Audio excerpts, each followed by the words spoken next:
Bom dia, irmãos. Graça e paz. Bom revê-los.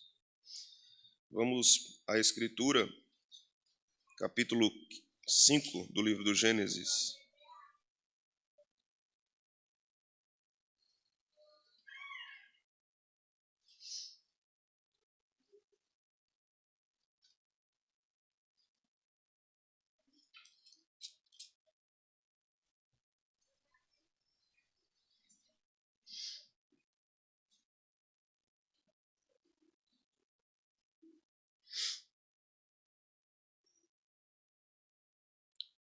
Diz a palavra do Senhor. Este é o livro da genealogia de Adão, no dia em que Deus criou o homem, à semelhança de Deus o fez. Homem e mulher os criou e os abençoou e lhes chamou pelo nome de Adão, no dia em que foram criados. Viveu Adão 130 anos e gerou um filho à sua semelhança, conforme a sua imagem. Ele chamou Sete.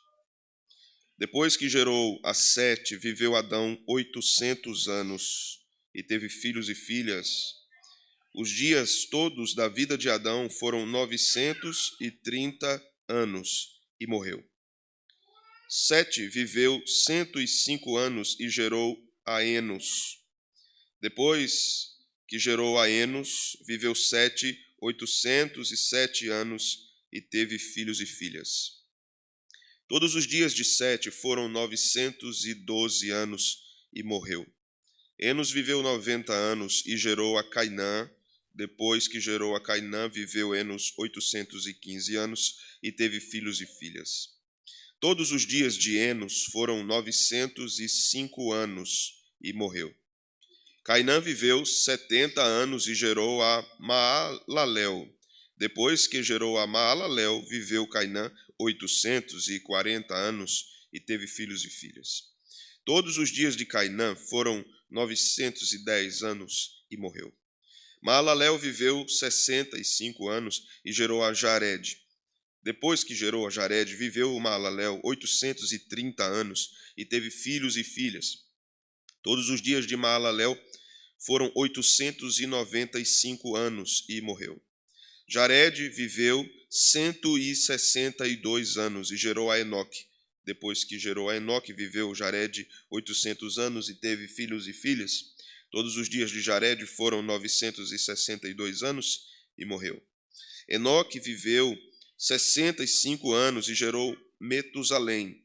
Andou Enoque com Deus e depois que gerou a Metusalém, viveu 300 anos e teve filhos e filhas. Todos os dias de Enoque foram 365 anos. Andou Enoque com Deus, e já não era, porque Deus o tomou para si. Metusalém viveu 187 anos e gerou a Lameque. Depois que gerou a Lameque, viveu Metusalém 782 anos e teve filhos e filhas. Todos os dias de Metusalém foram 969 anos e morreu. Lameque viveu 182 anos e gerou um filho. Pôs-lhe o nome de Noé, dizendo: Este nos consolará dos nossos trabalhos e das fadigas de nossas mãos, nessa terra que o Senhor amaldiçoou. Depois que gerou a Noé, viveu Lameque 595 anos e teve filhos e filhas. Todos os dias de Lameque foram 777 anos e morreu. Era Noé da idade de 500 anos e gerou a Sem, Cã e Jafé. Amém. O que é que esse homem vai pregar, né? Nesse texto, né, irmãos? Vamos orar. Orem por mim. Senhor, nós te louvamos pela tua palavra que é inspirada, poderosa, profunda, didática, sábia e poderosa para nos transformar, para edificar a igreja, para fortalecê-la. Pedimos que o Senhor nos ensine sua palavra por meio desse texto, inspirado pelo Divino Espírito de Deus. É o que nós te oramos em nome de Jesus. Amém. Podem sentar, irmãos. Precisamos reconhecer que a leitura de genealogias na Escritura é subestimada por maior parte dos leitores das Escrituras. É mais fácil buscarmos episódios emocionantes, como Davi vencendo Golias, ou como Josué passando pelo Jordão com o povo de Deus, ou o Mar Vermelho sendo aberto, ou a crucificação de Jesus, ou a libertação dos apóstolos da prisão de modo miraculoso, e o apóstolo sendo guiado por um anjo. Essas partes são mais emocionantes do que, de fato, genealogias são. Mas as genealogias ocupam um lugar singular nas Escrituras. Elas não mostram apenas o parentesco das pessoas, elas mostram muito mais. As linhagens registradas na Escritura têm uma importância teológica muito grande no que se refere à história da salvação, à soberania de Deus e à providência. Em primeiro lugar, nós podemos dizer que as genealogias mostram que Deus é soberano em cumprir a promessa feita a Eva, que de sua semente haveria um que esmagaria a cabeça da serpente. As genealogias desenvolvem essa promessa. Elas mostram o andamento do curso divino para cumprir isso. Em segundo lugar, as genealogias mostram o governo de Deus sobre toda a história do mundo, não apenas dos homens, mas do mundo. Em terceiro lugar, as genealogias mostram como Deus é poderoso para salvar um povo dentro da história, no processo histórico. A história é a história de Deus. E eu não estou falando apenas da história da igreja ou da história de Israel. Estou falando de toda a história. A história é a história de Deus. Deus governa e dirige toda a história com um propósito divino, soberano e propósito último. Em quarto lugar, as genealogias mostram a onisciência divina e a onipotência divina sobre todos os aspectos particulares da vida de cada ser humano. Deus conhece cada ser humano e Deus dirige a vida desses seres humanos conforme o seu propósito eterno. Então, aqui o que nós devemos considerar na genealogia que temos diante de nós. Primeiro, nós devemos considerar dois personagens fundamentais nessa genealogia, Adão e Noé. A genealogia vai de Adão até Noé. Por quê? Porque Moisés insere exatamente essa genealogia entre o capítulo 4, quando se trata da descendência de Caim e do crescimento da iniquidade no mundo, e entre a corrupção do gênero humano e a vinda do dilúvio no capítulo 6. Por que Moisés faz isso? Moisés não está abrindo um parêntese. Ele está seguindo um fluxo importante na revelação divina acerca da salvação, da história da salvação. Então, quando pensamos em Adão e Noé, nós devemos considerar algumas coisas aqui antes mesmo de entrarmos no texto. A primeira coisa é que Adão tinha a missão de glorificar a Deus sendo obediente. Noé também recebeu essa missão de glorificar a Deus sendo obediente na construção da arca e entrando nela com sua família. Adão deveria guardar e cultivar o jardim. Adão desobedeceu.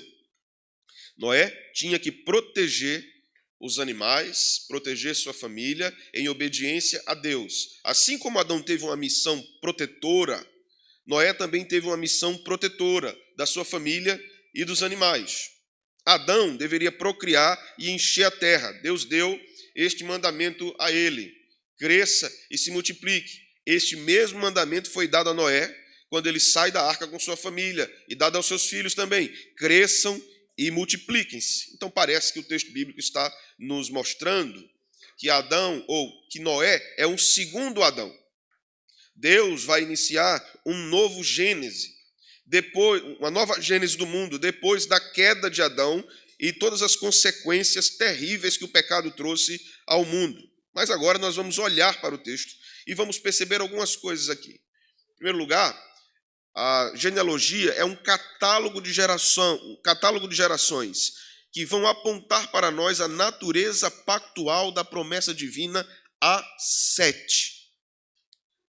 E anteriormente a Adão e Eva. Observe o início do capítulo 5. Este é o livro da genealogia de Adão. No dia em que Deus criou o homem, a semelhança de Deus o fez. Homem e mulher os criou. Então parece uma repetição aqui do capítulo 1, não é? Versículo 26. E os abençoou, e lhe chamou pelo nome de Adão. No dia em que foram criados, Adão viveu 130 anos e gerou um filho à sua semelhança. Observe a frase. Adão gerou um filho à sua semelhança. Observemos que em Gênesis o texto diz que Deus criou o homem à sua semelhança. E aqui que Adão gera um filho segundo a sua semelhança. Mas esse filho não é Abel, que é mencionado, não é Caim, que é mencionado, mas é Sete. Depois que gerou a Sete, viveu Adão 800 anos e teve filhos e filhas. Sete é aquele por meio do qual a descendência de Adão vai se expandir até que chegue o Cristo. Essa genealogia está registrada por obra do Espírito Santo, porque ela está apontando para Cristo, através de Sete e através de Noé. Noé também é uma figura importantíssima em termos tipológicos quanto ao messianismo do povo judeu, do povo hebreu.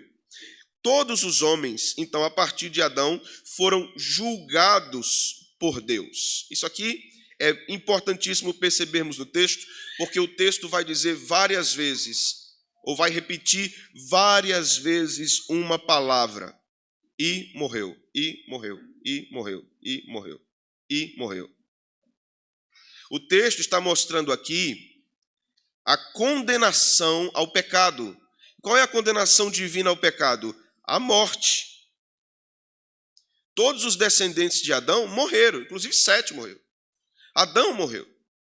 Todos eles experimentaram o julgamento de Deus em relação ao pecado do primeiro casal. Eles morreram. O texto está mostrando o juízo divino contra o pecado daqueles que foram criados inicialmente sem pecado, mas se rebelaram contra Deus. Deus julga o pecado. Isso vai ser mostrado novamente com Noé, que Deus julga o pecado. Veja o capítulo 6, versículo 5. O texto diz: viu o Senhor que a maldade do homem se havia multiplicado na terra e que era continuamente mal todo o desígnio do seu coração. Então Deus vai pronunciar o grande julgamento, que é o dilúvio, que é um juízo contra o pecado. Todas as vezes no capítulo 5 que a palavra morreu aparece, é um símbolo disso. Deus está julgando todo o pecado. Observe comigo o versículo 18, então. Temos algo importante aqui.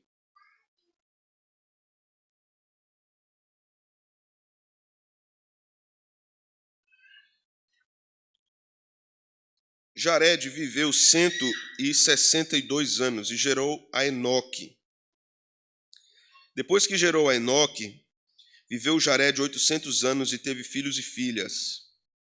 Todos os dias de Jared foram 962 anos e morreu.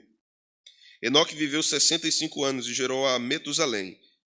Andou Enoque com Deus. Veja só. Veja como essa frase ela salta no texto. Não há nenhuma outra menção a algo semelhante em todo o capítulo. Enoque andou com Deus. E o texto continua. E depois que gerou a Metusalém, viveu 300 anos e teve filhos e filhas. Todos os dias de Enoque foram 365 anos. O que é que diz agora?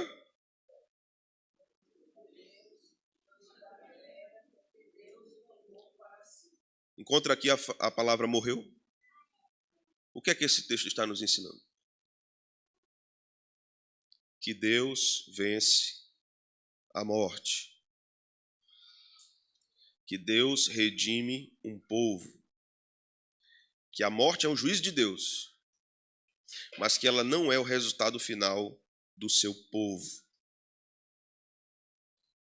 Esta frase, esses poucos versículos, estão mostrando a grande misericórdia de Deus e o seu compromisso como redentor, como salvador do seu povo. O juízo vem por meio da morte, mas Deus vence a morte. Enoque foi arrebatado de fato. Isso aqui não é uma referência à morte física e à ida da alma para Deus. Esta é uma referência a um arrebatamento. Deus tomou ele para si. Deus levou Enoque fisicamente. Hebreus 11 nos confirma isso. Que Enoque foi levado fisicamente para o céu. Isso é possível, pastor? Sim, Jesus está fisicamente lá.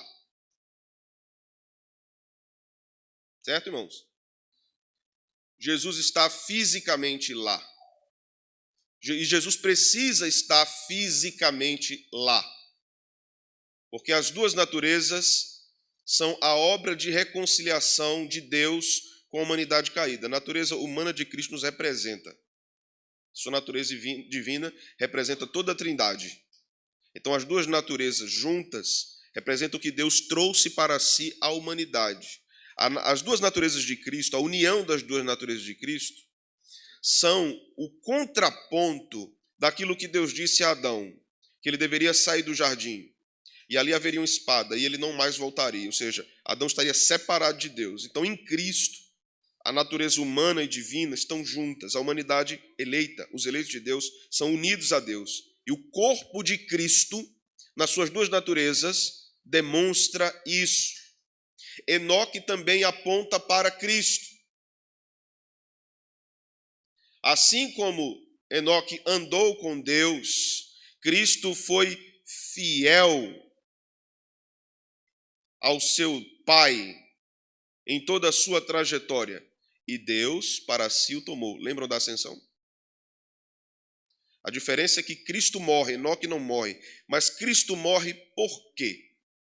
A melhor pergunta é por quem?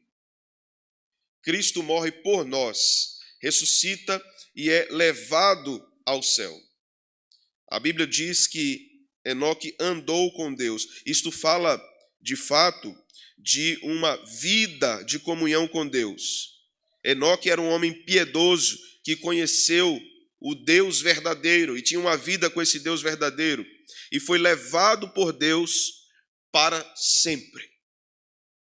Isso mostra o anseio de Deus, o desejo de Deus de estar em união com o seu povo. Observemos aqui, mais uma vez, um paralelismo que existe entre Adão e Enoque. Adão, observe isso. Diz o texto no início de Gênesis que o Senhor passeava no jardim pela viração do dia. E Adão preferiu não caminhar mais com Deus.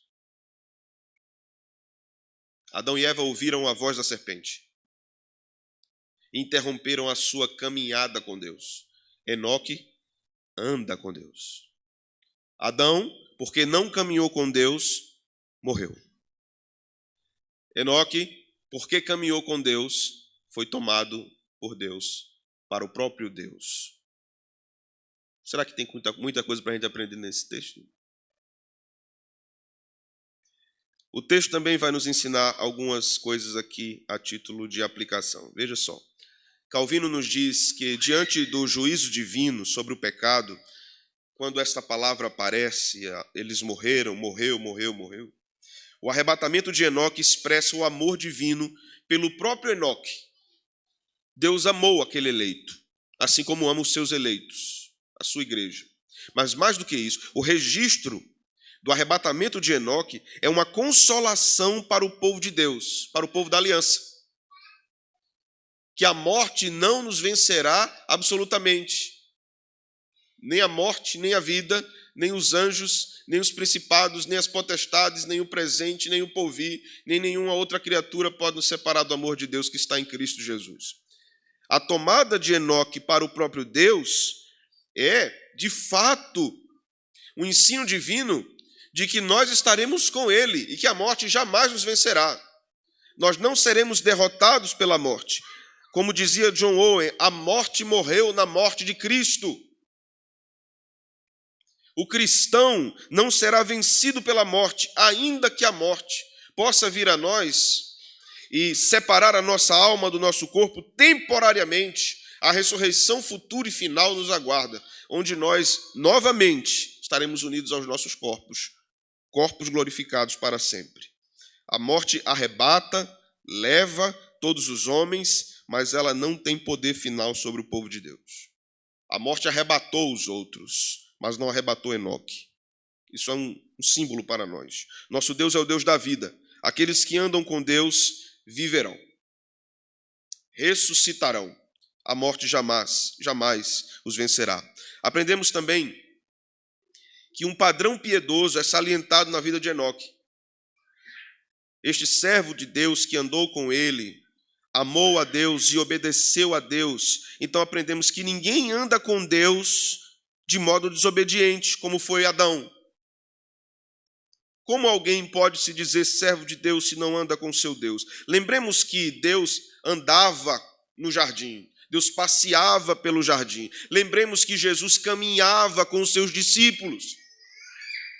Lembremos do caminho de Emaús, com Jesus expondo as Escrituras para aqueles discípulos que caminhavam com ele naquela estrada. Deus quer caminhar conosco, mas esta caminhada não é apenas uma audição de nossa parte, é um envolvimento completo de nossa parte, ouvindo, guardando e vivendo aquilo que temos aprendido com Deus na caminhada cristã. Por fim, meus irmãos, quando olhamos aqui para o final desse texto, lemos no versículo 28 em diante.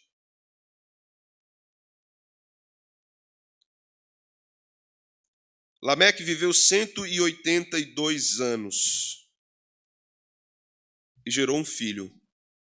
Pôs-lhe o nome de Noé. Você sabe o que significa o nome Noé? Hoje está na moda colocar o nome dos filhos de Noa, né? Esse é um nome lindo, é um nome bonito. E o significado dele é belíssimo. Significa descanso, alívio, conforto. Este é o significado do nome de Noé. Portanto, se você for ter um filho, coloque Noé, se lembre desse sermão. Ou bote Noa. Noa é chique. Noa, como é o nome do seu filho? Noa. Nossa, descanso. Pôs-lhe o nome de Noé, dizendo: este nos consolará dos nossos trabalhos e das fadigas de nossas mãos nesta terra que o Senhor amaldiçoou. Você recorda-se de que do que o autor divino está falando aqui? Das maldições por causa do pecado, da maldição sobre a terra, da maldição sobre a mulher, da maldição sobre Adão, da terra que daria cardos e abrolhos, da dificuldade agora de sobreviver. A esperança aqui era que este menino trouxesse descanso. Era uma esperança messiânica. Ele não vem de Sete? Era uma esperança messiânica. Esse menino nos trará consolação, mas Noé ainda não é aquele que viria. Mas aponta para ele. Aponta para ele. Aponta para Cristo. Lembremos de que o próprio nome de Noé nos lembra uma outra passagem. Vinde a mim, todos que estáis cansados e oprimidos, e eu vos aliviarei. O que é que diz agora? Se lembram?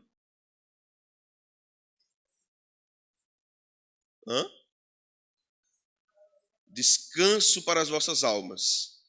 Que coisa, né? Será que essas palavras estão desconectadas do que foi dito em toda a revelação? Não, não estão desconectadas. Jesus disse que ele nos daria descanso, que ele nos daria alívio. Jesus é maior do que Noé. Embora Noé tenha sido grandemente usado por Deus para a sua geração, Noé era a esperança para aquele povo. Mas quando nós olhamos para Noé hoje, com toda a revelação neotestamentária, nós observamos que Noé aponta para aquele que é a maior esperança. Noé era uma espécie também de segundo Adão. Mas Cristo é, de fato, o segundo Adão perfeito. Aquele que cumpriu tudo o que Adão descumpriu. Tanto Enoque como Noé apontam para Cristo. São duas figuras importantes nesse capítulo que apontam para Cristo. Cristo ressuscitou dos mortos, foi tomado por Deus, foi assunto aos céus, aos olhos dos discípulos. E Noé? Noé foi um pregador da justiça. Foi guardado por Deus, morreu. Mas achou graça diante de Deus. E sua família foi preservada no grande dilúvio. Noé aponta para Cristo, porque Cristo preserva o seu povo do grande dia da ira. E ele não é apenas o pregador da justiça, ele é a própria arca. Ele é a própria arca. É nele que somos protegidos. Estamos no seu corpo. É ele que nos guarda de todo juízo vindouro que virá. Assim como Noé foi um pregador da justiça, Paulo diz que pela palavra de Cristo pregada é que somos salvos e que recebemos fé no nosso coração. Fé verdadeira. A fé vem pelo ouvir. E ouvir a pregação da palavra de Cristo. Cristo é o grande pregoeiro da justiça. Cristo é o grande descanso.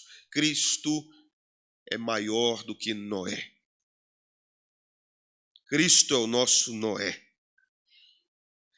Nós olhamos para Cristo e dizemos aqui como foi dito: este nos consolará dos nossos trabalhos e das fadigas das nossas mãos nesta terra que o Senhor amaldiçoou. Nós dizemos isso a Cristo, porque Ele nos consolará de todo o nosso cansaço. Ele nos consolará de toda a nossa fadiga. Talvez você esteja abatido, cansado, desanimado, entristecido, deprimido por conta das grandes tribulações que têm assolado sua mente, sua vida, sua família, sua história. Esse texto é para mim, é para você. Olhando para Cristo, nós podemos dizer: este Cristo nos consola de todos os nossos trabalhos e fadigas nessa terra que o Senhor amaldiçoou. Cristo é melhor do que o céu, porque sem Cristo não há céu, sem Cristo não há descanso, sem Cristo não há restauração. Cristo é o nosso Noé. Esse capítulo nos mostra a grande obra da salvação de Deus. E Deus vai fazendo essa obra nessa grande peça de tapeçaria. Que quando nós lemos o capítulo 5, parece só um emaranhado de linhas. Não é? Como dizia Estênio Márcios na sua música Tapeceiro. Parece apenas um emaranhado de linhas. Mas quando nós viramos o lado oposto da peça, nós vemos a grande obra de arte que há aqui no capítulo 5 de Gênesis. Nunca mais você vai ler capítulo 5 de Gênesis do mesmo jeito. Porque Cristo está aqui. O seu consolo. Abra sua Bíblia comigo em Isaías.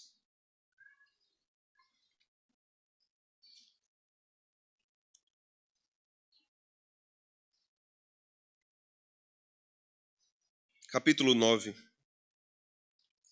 versículo 6.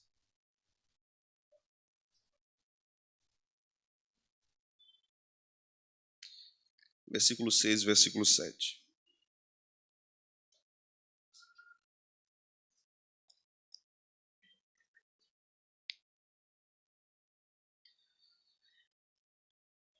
Porque um menino nos nasceu, um filho se nos deu, o governo está sobre os seus ombros, e o seu nome será maravilhoso conselheiro, Deus forte, Pai da eternidade, príncipe da paz, para que se aumente o seu governo e venha a paz, enfim, sobre o trono de Davi, e sobre o seu reino, para estabelecer e o firmar mediante o juízo e a justiça, desde agora para sempre.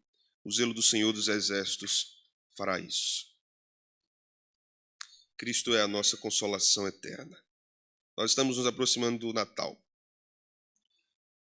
E todos os anos nós rememoramos a grande importância da vinda deste menino. Assim como os da geração de Lameque celebraram o nascimento de Noé,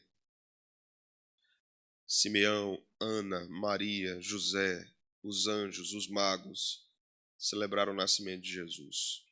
Porque a expectativa concreta agora, a esperança consumada agora naquele episódio, era que o príncipe da paz veio. E nós celebramos isso também. Ele nos consolará de todas as nossas fadigas. Seja fortalecido pelo Senhor com essa verdade nessa manhã. Seja consolado pelo Senhor com essa verdade nessa manhã. Deus tomará o seu povo para si. Deus nos abençoe. Vamos orar. Obrigado, Senhor, por esta manhã. Obrigado pela tua palavra. Obrigado pelo texto sagrado, inspirado, belíssimo, construído pelo Deus sábio, que nos dá a sua palavra de modo tão poderoso. e bonito. A tua mensagem, Senhor, a mensagem do Evangelho é uma mensagem belíssima.